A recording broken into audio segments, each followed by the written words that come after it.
தனி நீதிபதி பிறப்பித்த உத்தரவை எதிர்த்து மேல்முறையீடு செய்ய உள்ளதாக மாணவி தரப்பு வழக்கறிஞர் தெரிவித்துள்ளார்.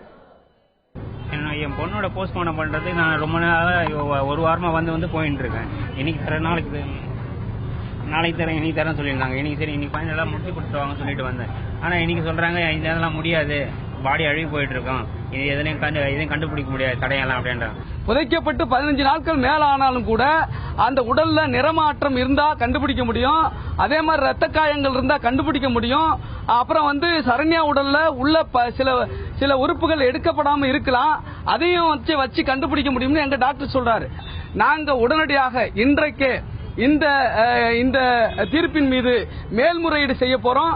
அதை சென்னை உயர்நீதிமன்றத்தினுடைய மாண்புமிகு 2 நீதிபதிகள் கொண்ட அமர்வு விசாரணைக்கு எடுத்துக்கொள்ளும். இதனிடையே இந்த வழக்கில் விழுப்புரம் மாவட்ட ஆட்சித்தலைவர் லட்சுமியையும் குற்றவாளியாக சேர்க்க கோரி சென்னை பல்கலைக்கழக மாணவர்கள் வாயில் போராட்டத்தில் ஈடுபட்டனர்.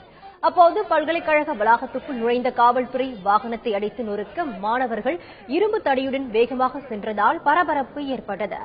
அவர்களை சக மாணவர்கள் தடுத்து நிறுத்தினார்கள்.